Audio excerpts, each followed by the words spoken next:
Good morning. I am Krishna Veni, Assistant Professor, Department of Information Technology.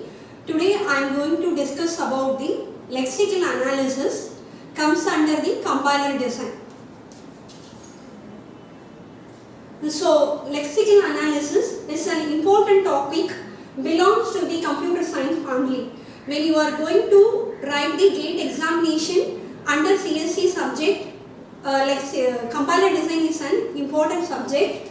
When you are going to prepare for competitive exams like GATE, you need to have complete information about the lexical analysis that comes under the compiler design. So, what are the topics we are going to discuss?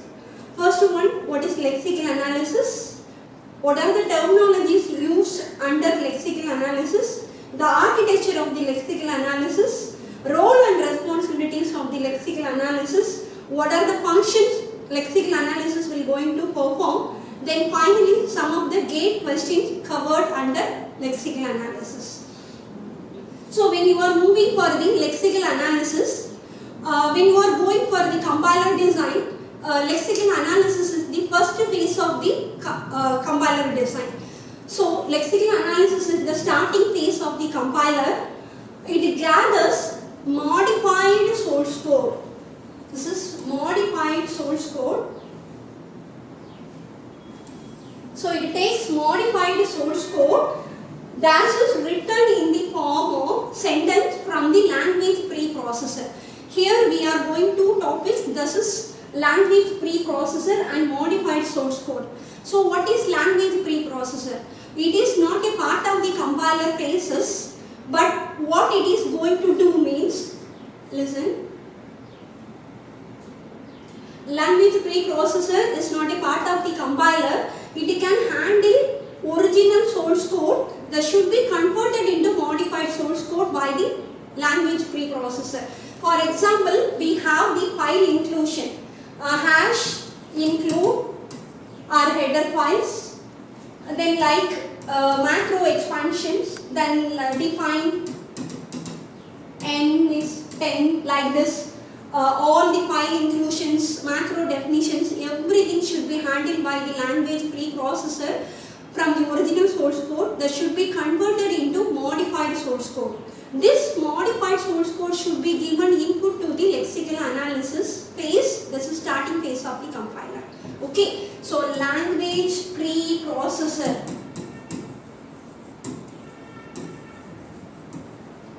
So what is the function of this preprocessor is, the original source code should be converted into modified. So this modification means all the file inclusion, all the macro definition should be handled by the language preprocessor that should be modified into the source code.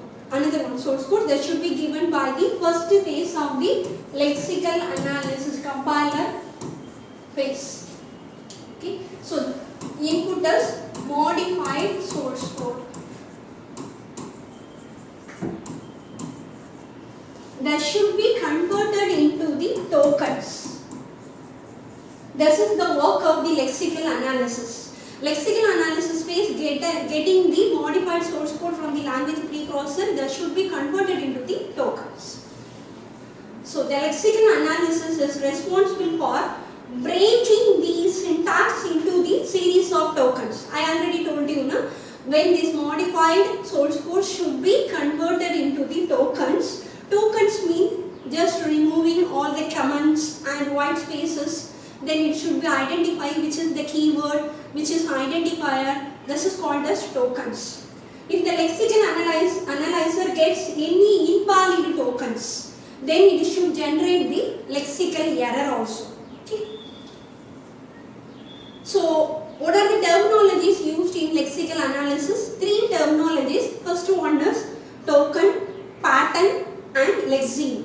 So token and lexeme is totally different. Lexeme means it is the original source code which is given by the user.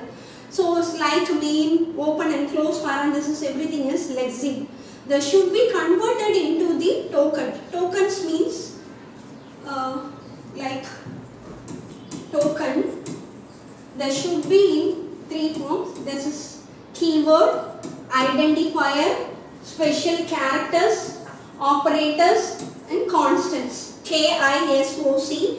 K means keywords like printf, scanf, int, void. This is all keywords used in our high level language programming. Then identifiers, then special characters like comma, open, semicolon, everything, special characters, operators, less than, greater than, is equal to, plus, equal to, this is all operators, constants like a, small a, 10, letters, this is all comes under constants. This is all called as tokens in lexical analysis. So next we are going to discuss about architecture of lexical analysis.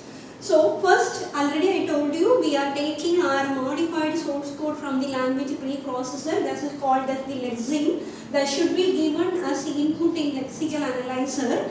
That should be convert the modified source code into the token, that should be passed to the second phase of the compiler, this is called as the syntax analyzer. Once the token should be processed by the syntax analyzer, then there should be come back and request the again token from the lexical analyzer. This is the architecture of the lexical analyzer. Then what are the functions the lexical analyzer should handle? So first function, it will identify the lexeme in the given input. Yes, I already told you when you are writing C programming means main, open parenthesis, close parenthesis, printf, scanf, everything is called as lexeme in the given program. That should be identified by the lexical analyzer. Then second, it will produce the tokens as output. So input in the form of lexeme, output in the form of tokens. Tokens means if it is main means it is a keyword, then that should be identified by the token. And open parenthesis is called as special operator. This is called as the token. Yes. It will ignore and delete the comments and white space. Whenever you are writing the programming, it has some comments for user understanding purpose. This is also should be deleted by the lexical analyzer. It is not identified by the token. Then white space, everything should be deleted by the lexical analyzer. It will produce lexical error if any. If already we discussed about token, this is keyword, identifier, operators, constants. If it is not anything inside the programming, it will create the error. This is called as the lexical error. Then it makes an entry into the simple table for each identifier. Simple table means it is a data structure used for all phases of the compiler. Whatever information is handled by all the phases, that should be stored inside the simple table. That should be handled by all the phases of the compiler. Then it should scan first character of the source code till last character. Whatever program is getting input from beginning to till end, that should be scanned by the lexical analyzer, then create the token. Now we are going to discuss about the last year's gate questions under lexical analysis. So first question, which of the following is not a token? So first option, identifier, keyword, operator, then none of these. Tokens means already we discussed what comes under tokens. So keyword, identifier, special characters, constants, operators, this all comes under the tokens. So here first option identifier, second option keyword, operators, this all comes under token. So question is not a token because answer is none of these, because identifier, keyword and operators all comes under the tokens. Okay, so our answer is none of these. So second question, which of the following is recognized by lexical analyzer? We already discussed the functions of the lexical analyzer. The first function is recognizing the token and recognizing the commands and white space. Then delete all the commands and white spaces in the modified source code. This is the function of the lexical analyzer. So options are tokens, commands, white space, all of these. As a lexical analyzer, it can recognize tokens, commands and white space. So the options is all of these is the correct answer. So the next question, which of the following is lexical error? When lexical analyzer trying to recognize the token, Sometimes it is invalid tokens, means it can create the lexical error. Invalid tokens means are options for A1, 1A, A1. So first option A1, this should be considered as the identifier, constant value. So it doesn't create any lexical error. Second option 1A. It is not considered as the keyword, not considered as the constant, special characters, operators, nothing. So any constant is not start with the integer value. Here lexical analyzer can create the lexical error because the constant value doesn't start with the integer value. So here right answer is option B, 1A. Fourth question, which of the following statement is lexically valid? So options are capital INT X semicolon, option B int X semicolon, option C X int semicolon, option D all of these. For this, how many tokens we can create for this option A? First one is INT. This is called as the identifier. It's not a keyword, it's an identifier. So ID1, X is ID2, semicolon is ID3. This is valid one. Second option, INT is a keyword, it's considered as the token ID1. Then X is called as constant, so it is also considered as token ID2.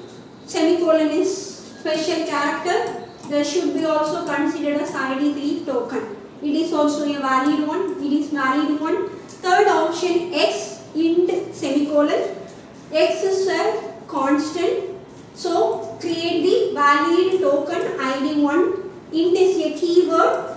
So we can create a valid token ID2. Semicolon is a special character. We can create a valid token ID3. This is also legally valid. So option D, all of these is the right answer. All the above three is legally valid, lexically valid. So our next question, find the number of tokens in the following code. So this is our modified source code. So lexical analyzer is now convert this code into the tokens. How many? So INT means it is a keyword. Integer is called as the keyword. So keyword should be converted into the token ID1. X is a constant. So ID2. Operator ID3. Y is constant ID3. Semicolon is operator ID4. Sorry, 4. This is 5. So total number of tokens for this question is option B, 5.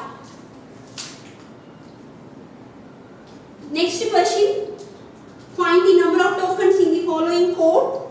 So in this question, X plus equal Y plus plus triple star Z. So first X is constant, so ID1 plus equal, this is the longest prefix operator, so it is considered as only one identifier. Plus equal should create only one token. Then Y is a constant 1, plus is also called as one identifier. Star 3 plus Z is 1. 8 tokens. So option is D, 8. So next question, find the number of tokens in the following code. Int slash star comment star backslash X semicolon. So in this code, first INT is called as the keyword. So there should be generated the token as ID1. Then the lexical analyzer scan the backslash and star. Then immediately it should identify the following is the command. Then it will go to scan for the end of the command. There is a star and the backslash. There should be omitted by the lexical analyzer. It doesn't create any token. So ID1 is int. Then ID2 is X. ID3 is semicolon. So total number of tokens in the following code is number 3, option B. So next question, find the number of tokens in the following code. IN backslash star command star backslash TX semicolon. So here IN is called as not a keyword, it is a identifier, ID1. Okay, IN create ID1. Then when it start to scan this, immediately it follows the end of the command, this is this one. Then the lexical analyzer can understand this is the command that should be eliminated by the lexical analyzer. Then it start to read T. T is the constant, there should be create the another one token ID2. Then X, this is also a constant ID3. Then semicolon ID4. So total number of tokens for this question is option A, 4 is the right answer. Which of the following is a single token? So these all three operators produce the single token. So the right answer is all of these. Lexical analyzer follows the longest prefix operator. There should be created the 2 tokens, but these all operators create a single token. So right answer is option D, all of these. So the next question, which of the following is not a single token? So option A is create a single token, option B create a single token, option C is equal to plus. For this case, we are creating 2 tokens, not a single token. For example, you are taking the statement x equal to plus y semicolon. In this statement, the right hand side of the value y should be assigned to the left hand side value of x. Just assigning the value, there is nothing happened in this statement. In this character is also create a single token, plus is also create another 1 token. So it create the 2 tokens for this character, this operator. So which of the following is not a single token? Option C is the right answer for this question. Which of the following can be used to recognize the tokens in the lexical analysis? Option A, finite automata. Option B, push-down automata. Option C, tuning machine. Option D, all of these. For this question, all 3 options are suitable for this question. So recognize the tokens in the lexical analysis. Finite automata is also can recognize the token. Push-down automata, tuning machine, all 3 can recognize the token. If in this question they are asking sufficient for recognizing the tokens in lexical analysis, means you can opt only one, this is finite automata. But in commonly we can use these 3 for recognizing the tokens in lexical analysis. So our right answer is all of these, option D. So the last question, which of the following phase uses simple table in compiler? So simple table, as I already told you, simple table is a data structure that should be used by all the phases of the compiler to store all the intermediate result identifiers, everything inside this simple table. So the right answer for this question is option D, all of this. Lexical analysis can also use the simple table. Syntax analysis, semantic analysis also can use simple table for storing all the intermediate results. So option D is the right answer. Hope all you can understand this concept clearly. Thank you for this opportunity.